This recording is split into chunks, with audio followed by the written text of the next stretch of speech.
Radio Liberal, libertad y filosofía radiofónica. A continuación, escucharemos a uno de los mejores pensadores de México, Moisés Reina Montalbán.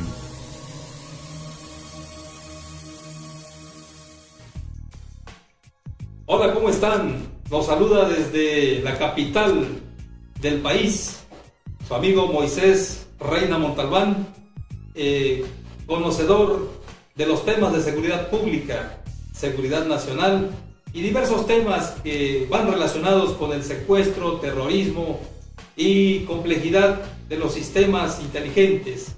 Les doy la más cordial bienvenida a este tema que a continuación les presentaré. Por su atención, muchas gracias.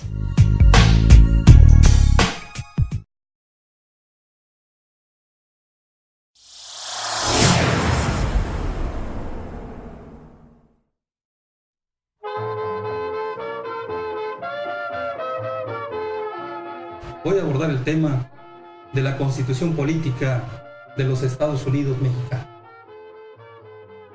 Iniciaré con el pensamiento de don Benito Juárez García. Él decía que nunca se olvide que la constancia y el estudio hacen a los hombres grandes y que los hombres grandes son el porvenir de la patria. La Constitución Política de los Estados Unidos Mexicanos responde y deriva de un constitucionalismo que esto implica esencialmente el intento de establecer el imperio de la ley, el respeto de la ley, con el fin de limitar el poder político, específicamente por medio de constituciones escritas. En la actualidad, los ideales del constitucionalismo han triunfado universalmente. Casi todos los estados tienen una constitución, aunque pocos de ellos hayan podido plasmar plenamente esos ideales. El deber fundamental del gobierno es no infringir los derechos fundamentales de los individuos. Segundo, se determinan restricciones constitucionales por las cuales el consentimiento de la comunidad se estipula como una condición necesaria para la ejecución de algunos de los más importantes actos del poder gubernativo. Lo constitucional es incompatible con la noción soberanía que está presente en las monarquías como en las democracias. El propósito del constitucionalismo republicano es, en cambio, facilitar la relación de integración de individuo con el gobierno. Una constitución debe ser concebida primordialmente como una forma de gobierno que asegure la interrelación de libertad individual y gobierno. Por esta razón, el republicanismo recomienda un gobierno mixto. El republicanismo toma en cuenta el conflicto que da entre la naturaleza impersonal propia del imperio que debe tener la ley, tal como lo define Aristóteles, y la soberanía que reclaman los gobernantes. Para resolver el conflicto de los republicanos, distinguen entre legisladores y gobernantes. El renacimiento actual del republicano constitucional ha sido motivado por el desencanto por la teoría de los grupos de intereses. En este orden de ideas, la Constitución es una norma, es una ley de las más importantes de una nación. Es un documento que establece los derechos y obligaciones de los ciudadanos y de los gobernantes. El 5 de febrero es una fecha cívica muy importante para todos los mexicanos, sobre todo para los que somos abogados, porque nos recuerda que tenemos normas, que tenemos leyes, que nos organizan y protegen y que están plasmadas en la Constitución Política de los Estados Unidos Mexicanos. Por ser tan importantes esta fecha, en forma tradicional en el país se festeja este día con una ceremonia cívica. La bandera se iza a toda asta se entona el himno nacional mexicano. También durante la ceremonia, en esta fecha significativa, los conscriptos juran bandera, juran defender a la patria y respetar y hacer valer la constitución política de los Estados Unidos mexicanos. Una breve historia haré de la Constitución. Venustiano Carranza, primer jefe del Ejecutivo Constitucionalista e impulsor de la Constitución de 1917, promulgó la Constitución del mismo año, que es el resultado directo de la política mexicana. Esa Constitución tomó como base fundamental la Constitución de 1857. Sin embargo, fueron tomadas como referencias otros proyectos constitucionales aprobados anteriormente. Se consideraron como antecedentes constitucionales, ya sea por su valor doctrinario o por su aplicación real. Los siguientes aspectos. En el caso concreto, la Constitución mexicana de 1811, elaborada por Ignacio López Rayón, la Constitución Política de la Monarquía Española, también conocida como Constitución de Cádiz o Constitución Española, de 1812, marzo de 1812, el documento Sentimientos de la Nación de don José María Morelos y Pavón, del 14 de septiembre de 1813, y el decreto constitucional para la libertad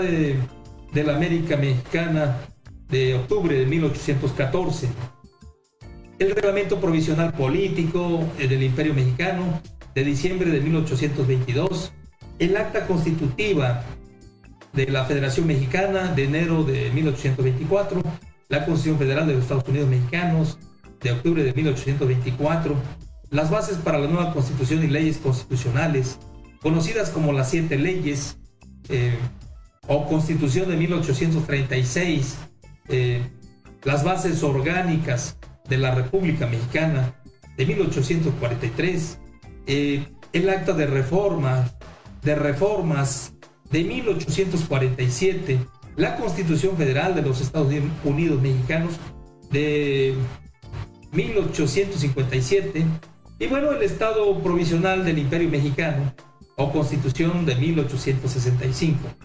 El programa del Partido Liberal Mexicano de 1906. En 1910 se inicia la Revolución Mexicana en respuesta a las desigualdades sociales, económicas, políticas generadas por la permanencia del presidente Porfirio Díaz en el poder más de 30 años. Don Venustiano Carranza, en su carácter de primer jefe del Ejecutivo Constitucional, convocó en diciembre de 1916 al Congreso Constituyente para presentar un proyecto de reformas a la Constitución de 1857. El documento sufrió numerosas modificaciones y adiciones para ajustarse a la realidad social del país. La nueva Constitución incluía una gran parte de los ordenamientos de la de 1857, especialmente lo referente a los derechos humanos. En este marco se creó el municipio libre y se estableció un ordenamiento agrario en el país relativo a la propiedad de la tierra. Entre otras garantías, la Constitución vigente determina la libertad al culto, la enseñanza laica, gratuita, la jornada de trabajo, se reconocen las libertades, las de expresión, las de asociación a los trabajadores. El documento constitucional se promulgó el 5 de febrero de 1917 en el Teatro de la República de la ciudad de Querétaro. Es por eso que Querétaro también es una parte histórica de nuestro país. Los artículos de orden social más importantes de la nueva Constitución, pues es el artículo 3º, en el cual se declara que la educación preescolar, primaria y secundaria debe ser obligatoria, gratuita y laica, y todo lo que ya sabemos que está plasmado en la Constitución. El artículo 27 también hace referencia a la propiedad de la tierra. En él se declaran las riquezas del suelo, el subsuelo, las aguas y mares de México pertenecen a la nación. En el artículo 123 se protegen a los trabajadores, a quienes se estableció una jornada máxima de 8 horas por 8 horas por día, con derecho a un día de descanso obligatorio a la semana. Esta fue una garantía social del artículo 123. Se prohibió que las mujeres y los niños laboraran en actividades inapropiadas para su sexo y edad, y se reconoció la libertad de formar sindicatos de trabajadores para proteger sus derechos dentro de los centros laborales, así como el derecho a la huelga para exigir mejores condiciones laborales. Como nación independiente, México ha tenido 3 constituciones que han definido a lo largo de la historia la trayectoria institucional de nuestro país, a saber, la Constitución de 1824, la de 1857, siendo Benito Juárez presidente, establecía la libertad de enseñanza, de imprenta, de industria, de comercio, trabajo y de asociación. La de 1917, cuando Venustiano Carranza y Álvaro Obregón estaban al frente del país, se modificaron los artículos 3, 27 y 123. La Constitución Política de 1917 consta de 9 títulos, de las garantías, de la soberanía nacional, de la forma de gobierno, de la división de poderes, de la responsabilidad de los funcionarios públicos, de los estados de la federación, del trabajo y la previsión social, de las prevenciones generales, de las reformas de la Constitución, de la inviolabilidad de la Constitución. En esta Constitución se especifica el sistema económico que adopta la nación y sobre él se gobierna. Contiene disposiciones generales, reglamentarias, varias leyes específicas. Mantiene una posición favorable para la justicia social, la paz, la libertad y la estabilidad política. La Constitución tiene 136 artículos. Principia o inicia con los derechos que todos tenemos. Estos son conocidos como las garantías individuales, y entre las más importantes está el derecho a la vida, a la libertad, la educación, la atención a la salud, al trabajo, a la tenencia de la tierra, a la religión, a la protección y otros más que por el momento no se vienen en mente. También establece los derechos y obligaciones que tenemos como mexicanos. Por ejemplo, tenemos las leyes generales de educación, las de salud, las de población o las del trabajo, etc. Por ejemplo, Tomás Aquino, en su obra El régimen del príncipe, consideró que el rey gobernante se encontraba limitado en su accionar por el bien común y el respeto a la ley divina y a la ley natural. John Locke, en su obra, realizó varias consideraciones sobre el gobierno civil. Se ocupó del contrato social y de las divisiones de las funciones del poder estatal. Carlos Luis de Secondat, el barón de la Brede y Montesquieu, en su obra del espíritu de las leyes, expuso acerca de los frenos, de los pesos y contrapesos entre los distintos órganos del Estado. Juan Jacobo Rousseau, en su obra El contrato social, planteó el origen convencional del poder político y el principio democrático como instrumento de legitimación política. Muchas gracias.